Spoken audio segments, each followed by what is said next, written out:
Hey friends, good morning. Welcome to my channel. मेरी अभिलाषा। कैसे हैं आप सब? आई होप बहुत अच्छे होंगे और अपना बहुत अच्छा वाला ध्यान भी रख रहे होंगे।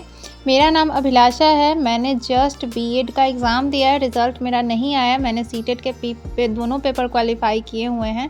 फ़िलहाल मैं बीपीएससी टीआरई 4.0 की प्रिपरेशन कर रही हूँ। मेरा स्ट्रीम जो है वो साइंस एंड मैथ है और मैं 6 to 8 के लिए प्रिपरेशन कर रही हूँ। फिर आज जो है वो संडे है, तो सुबह सुबह उठने के बाद सीधे संडे के दिन क्लीनिंग पे लगना होता है। तो मैं क्लीनिंग के काम में लग चुकी हूँ और साथ में मेरा हेल्प कर रहा है मेरा बेटा। डेली मैं घर के बहुत सारे काम में नहीं लगती हूँ, क्योंकि अगर आप डेली घर के इतने सारे काम करेंगे तो ज़ाहिर सा बात है कि आपको पढ़ने का टाइम नहीं मिलेगा। तो आज संडे के दिन ही मैं ज़्यादातर कोशिश करती हूँ कि जो घर की साफ़ सफाई होती है वो संडे के दिन हो जाए। और अगर इसमें भी मुझे टाइम नहीं मिलता है तो ज़रूरी नहीं है कि मैं संडे के दिन सफाई करती हूँ, छोड़ भी देती हूँ। क्योंकि अगर आप पढ़ाई कर रही हैं और आप एक हाउसवाइफ हैं तो आपको बहुत मुश्किल होगा घर के काम के साथ पढ़ाई करना। तो कहीं ना कहीं आपको कोई ना कोई काम तो छोड़ना पड़ता है। और अगर आप किसी एग्ज़ाम की प्रिपरेशन कर रही हैं और आपके एग्ज़ाम में बहुत ज़्यादा टाइम नहीं है, 2 महीने 3 महीने बचे हुए हैं, तो मुझे लगता है कि सबसे ज़्यादा इम्पॉर्टेंट है कि आप सारे काम को छोड़ के पढ़ाई पे ज़्यादा फोकस करें। क्योंकि जब इन 2-3 महीनों में जब आप अच्छे से मेहनत करके पढ़ाई कर लेंगे और अपना एग्ज़ाम जो है वो क्लियर कर लेंगे, तो ये सारे काम तो कभी ख़त्म ही नहीं होती है, हमेशा रहती है, आप बाद में भी कर सकते हैं। तो इसलिए अभी जो फ़िलहाल का टाइम है वो पढ़ाई पे ज़्यादा फोकस करने का है। लेकिन फिर भी थोड़ा सा घर में साफ़ सफाई इसलिए ज़रूरी रहता है कि जब आपका घर थोड़ा क्लीन रहता है तो आपको पॉजिटिव वाइब्स मिलते हैं। नहीं तो फिर आपको ज़्यादा गंदे घर में भी ना अच्छा फील नहीं होता है और आपको पढ़ाई करने में बहुत ज़्यादा मन नहीं लगता है। तो कोशिश करती हूँ कि हाँ, संडे के दिन थोड़ा बहुत क्लीन हो जाए, बहुत ज़्यादा देर ना लगना पड़े, लेकिन हाँ, थोड़ा सा सब चीज़ को देखने में थोड़ा सही लगे, इसलिए थोड़ा बहुत सफाई करना भी ज़रूरी हो जाता है। जितनी भी लड़कियां जो शादी के बाद पढ़ाई कर रही हैं कहीं ना कहीं जॉब करने के लिए, वो कहीं ना कहीं पढ़ाई में उनको इंटरेस्ट है तभी वो पढ़ाई कर रही है। नहीं तो जिनको इंटरेस्ट नहीं होता है पढ़ाई करने में वो नहीं कर पाते हैं। तो अगर आपको मेहनत करने से डर लग रहा है ना, पढ़ाई तो करना चाह रही है लेकिन बहुत ज़्यादा मेहनत देख के अगर आपको डर लग रहा है, तो आप एक बार ना अपनी स्थिति ज़रूर देख लीजिएगा कि आपको कहाँ होना चाहिए और आप कहाँ हो। क्योंकि हर दिन जब हम अपने आप को देखते हैं ना इस तरीके से, जो चीज़ हम नहीं करना चाहते वही चीज़ हमको करना पड़ता है, तो हमें अपने आप में सेटिस्फेक्शन नहीं मिलता है कि मैं क्या करना चाहती थी और मैं क्या कर रही हूँ। तो जो आप अपने लाइफ में कभी बनना चाहती थी, जो आपका सपना था, जो आपका गोल था, उसको पूरा करने के लिए आपको मेहनत तो करना ही पड़ेगा।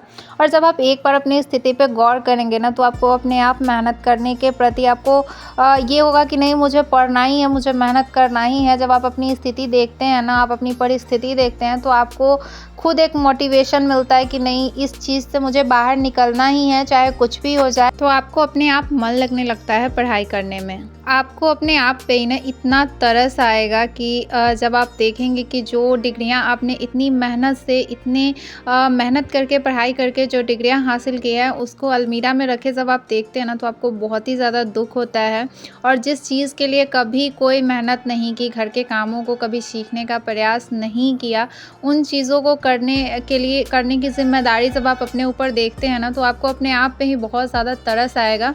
बहुत ही ज़्यादा दुख होता है इन सारी चीज़ों को देख के। लेकिन सच बताओ तो ये मेरी पर्सनल फीलिंग है। बहुत लोगों की अलग अलग फीलिंग भी होती है, लेकिन यूट्यूब एक ऐसी चीज़ है ना जहाँ पे आप शेयर करते हैं कोई चीज़, तो आप अपनी फीलिंग्स शेयर करते हैं कि हाँ, आप क्या फ़ील करते हो। तो ये मेरी फीलिंग्स है कि मुझे बहुत दुख होता है कि जो मैंने अपने रिजल्ट या अपने मार्कशीट में देखती हूँ, तो मुझे बहुत दुख होता है कि मैं इतना मेहनत करती थी अपनी पढ़ाई के लिए और आज मैं कहाँ पे हूँ और मेरी जर्नी मुझे कहाँ खींच के ले आई है। तो मुझे बहुत ही ज़्यादा दुख होता है, जो मैं आप सभी के साथ यहाँ पे शेयर कर रही हूँ। तो आप लोग ना अपनी फीलिंग्स मुझसे ज़रूर कमेंट बॉक्स में शेयर करना, क्योंकि बहुत सारी चीज़ें होती है ना जो कभी कभी हम नहीं शेयर कर पाते हैं किसी से, लेकिन हमारा मन करता है कि किसी को बोले, किसी को कहे, उससे मन हमारा हल्का होता है। लेकिन हमारे लाइफ में ऐसा कोई होता नहीं है जिससे हम इतनी पर्सनल चीज़ें या अपनी फीलिंग्स शेयर कर पाएँ। तो मुझे लगता है कि आप लोग ना मुझसे ज़रूर शेयर कर सकते हैं अपनी कोई चीज़ें, अपनी कोई बातें। मुझे जितनी एक्सपीरियंस है अपनी लाइफ की, उसके हिसाब से मैं आपको आंसर करने की ज़रूर कोशिश करती हूँ और करती भी हूँ। यहाँ पे मैं घर की साफ़ सफाई के साथ ना किचन में खाना भी बना रही थी, क्योंकि जब आप साफ़ सफाई कर लेते हैं ना, तो आपका मन बहुत थक जाता है और नहीं मन करता है कि किचन में खड़ा होकर फिर से खाना बनाएं। और ऐसा कोई है नहीं जो आपको बना के खिलाए, आपको खुद ही बना के खाना पड़ता है। तो इसीलिए ना क्लीनिंग के साथ में दाल चावल और आलू का भुजिया बना रही थी। तो दाल चढ़ा दिया था, और क्योंकि खड़ा होकर दाल चावल जब बनाते हैं ना तो खड़ा नहीं रहना पड़ता है किचन में, तो इसलिए क्लीनिंग के साथ ही हो गया। और यहाँ पे मैं धीरे धीरे किचन को भी क्लीन कर ले रही हूँ ताकि जल्दी से काम ख़त्म हो जाए और मैं फ्री हो जाऊँ, क्योंकि मुझे किचन का काम करना पड़ता है। मुझे बिल्कुल पसंद नहीं है। यहाँ पे मैं फ़्रेश हो गई हूँ, मैंने नहा लिया है, और नहा के यहाँ पे टाइम जो है वो 11:40 हो रहे थे। अभी मेरे हस्बैंड का काम बचा हुआ था, उन्होंने नहीं नहाया था, तो इसके लिए मैं यहाँ पे थोड़ी देर बैठ गई पढ़ाई करने के लिए। तो मैंने सोचा कि इसमें कोई क्लास वगैरह नहीं करते हैं, कुछ मैथ्स के क्वेश्चन ही सॉल्व कर लेते हैं।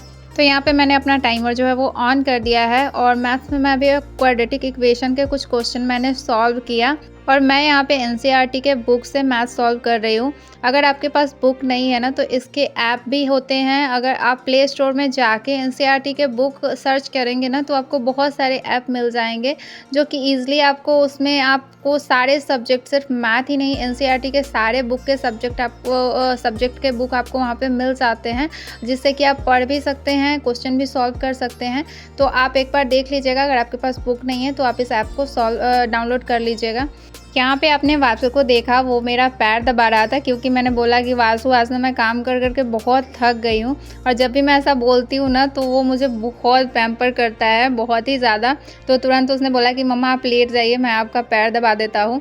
तो और उसने पैर दबा दिया, और आप लोग देख सकते हैं उसने मुझे प्यार भी किया। तो ऐसा जब बच्चा करता है ना, सच बताओ मतलब गजब की फीलिंग होती है, लगता है कि आपकी सारी थकान जो है वो ख़त्म हो गई है। तो वही मुझे यहाँ पे बहुत अच्छा फील हुआ। एनसीईआरटी के बुक में नंबर ऑफ़ क्वेश्चन तो बहुत कम होते हैं, लेकिन सच बताऊँ तो जो भी क्वेश्चन होते हैं ना वो बहुत ही इंपॉर्टेंट होते हैं, बहुत ही चुन के इसमें क्वेश्चन रहते हैं। अगर आप उसको सॉल्व कर लेते हैं ना तो फिर मुझे लगता है कि आप किसी भी बुक के क्वेश्चन जो है वो सॉल्व कर सकते हैं। लगभग आधे घंटे मैथ सॉल्व करने के बाद मैं आ गई थी खाना खाने के लिए। तो ये है मेरा आज का खाना, और उसके बाद मैं सो गई थी खाना खाने के बाद। और आजकल ना लगभग डेली ही ऐसा हो रहा है कि मैं दिन में सो जा रही हूँ, और ना चाहते हुए पहले मैं नहीं सोती थी, लेकिन आजकल पता नहीं क्या हो गया है कि दिन में भी ना थोड़ी देर मैं सो ही जा रही हूँ, और डेली सोचती हूँ कि कल से नहीं सोऊंगी, लेकिन ऐसा नहीं हो पाता है और फिर मैं सो ही जाती हूँ। तो यहाँ पे उठने के बाद मैं वापस से पढ़ाई करने के लिए बैठ गई हूँ, और यहाँ पे मैं केमिस्ट्री का क्लास करूँगी। आपको तो पता ही है कि अगर आप मेरे ब्लॉग देखते होंगे तो आपने देखा होगा कि मैंने बहुत ही एनर्जी के साथ अपनी स्टडी स्टार्ट करी थी। लेकिन क्या हुआ कि बीच में ना एक वीक, मुझे लगता है कि 10 दिन लगभग जो है वो मेरे बहुत ही बेकार चले गए, जिससे मैं बहुत ही पीछे हो गई हूँ। और बायोलॉजी मैंने अपना कंप्लीट किया हुआ है, मैथ्स को मैं साथ में लेकर चल रही हूँ। तो फिज़िक्स और केमिस्ट्री जो है ना उसमें मैं काफ़ी पीछे हो गई हूँ क्लास के अकॉर्डिंग, और मैंने पहले से भी क्लास नहीं किया हुआ है।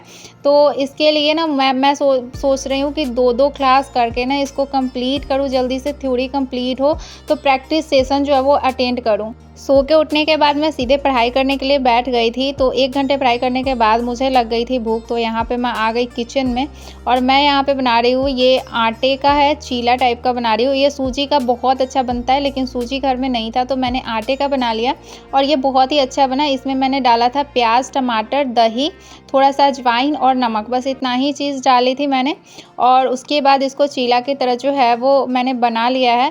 और कल ही मैंने टमाटर प्याज की चटनी बनाई थी, जिसके साथ ना ये चीला जो है बहुत ही अच्छा लगता है, तो वो मैंने बना के खा लिया। और सॉस के साथ भी, जो टमाटो केचप होता है ना उसके साथ भी बहुत अच्छा लगता है चीला, तो वो बना के मैंने खा लिया। और वापस मैं फिर से पढ़ाई करने के लिए बैठ गई।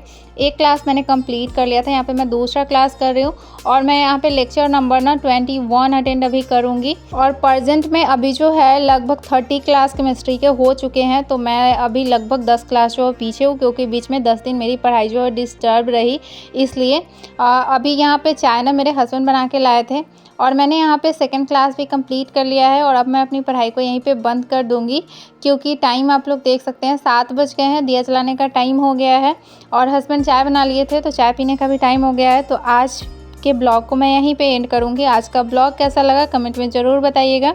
अच्छा लगा हो तो लाइक कीजिएगा, चैनल पे फर्स्ट टाइम विजिट कर रहे हो तो सब्सक्राइब कर लीजिएगा, और 4.0 की प्रिपरेशन कर रहे हो तो मेरे साथ जुड़ जाइएगा। मैं डेली आपसे ऐसे ही मिलती रहूँगी और आपके लाइफ में मोटिवेशन ऐड करती रहूँगी। तो मिलती हूँ नेक्स्ट ब्लॉग में कुछ नई बातों के साथ, कुछ नई एनर्जी के साथ।